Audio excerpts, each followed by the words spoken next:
जो हमारे पास fifth number पे आता है वो IBM क्लाउड आता है। IBM क्लाउड बिजनेस के लिए ओपन और secure public cloud platform provide करता है।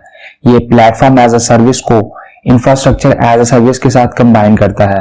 ये स्मॉल डेवलपमेंट टीम्स और ऑर्गेनाइजेशन के साथ साथ जो लार्ज इंटरप्राइज बिजनेस होते हैं उनको भी सपोर्ट करता है। IBM के जो कंप्यूटर्स हैं मेन क्लाउड कंप्यूटिंग मार्केट के अंदर वो Amazon वेब सर्विसेज हैं, जो दूसरे नंबर पे आता है वो माइक्रोसॉफ्ट एज्योर है और जो लास्ट आता है वो गूगल क्लाउड प्लेटफॉर्म है।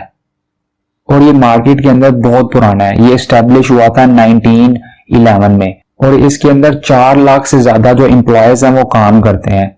और इसके जो बेनिफिट्स हैं उन पे बात करते हैं। जो इसका पहला बेनिफिट है वो lower application cost and improve ROI।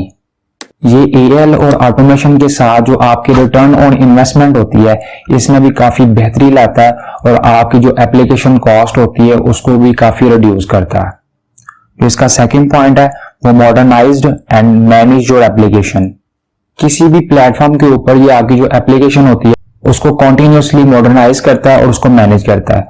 जो ये सर्विसेज एप्लीकेशन के अंदर प्रोवाइड करता है वो ये करता है कि इसको इनहांस करता है, कंट्रोल देता है, इसकी विजिबिलिटी पे भी काम करता है और ये सिक्योरिटी भी प्रोवाइड करता है। जो थर्ड बेनिफिट है वो ये है adopt new ways of working. जो नया तरीका होता है इनके काम करने का उसका जो मेन मकसद ये होता है जो इंटरनल गैप्स होते हैं उनको कम से कम किया जाए ताकि आपकी ऑर्गेनाइजेशन ग्रो कर सके और इस तरह जो टेक्नोलॉजी है वो एडवांस होती है। और मार्केट के अंदर इनकी 70% रिकमेंडेशन है और 72% अप्रूवल ऑफ CEO है। अगर आपका कोई भी क्वेश्चन है इस टॉपिक के रिलेटेड आप कमेंट में क्वेश्चन कर सकते हैं, मैं उसका आंसर जरूर करूंगा। अगर आपको इस वीडियो में कुछ भी सीखने को मिला है या ये वीडियो आपको सीखने लायक लगी है तो मेरे चैनल को जरूर सब्सक्राइब करें और बेल आइकन को लाजमी प्रेस करें। आपको मेरे साथ कांटेक्ट करने के सोशल लिंक डिस्क्रिप्शन में मिल जाएंगे। तो मिलते हैं नेक्स्ट वीडियो में।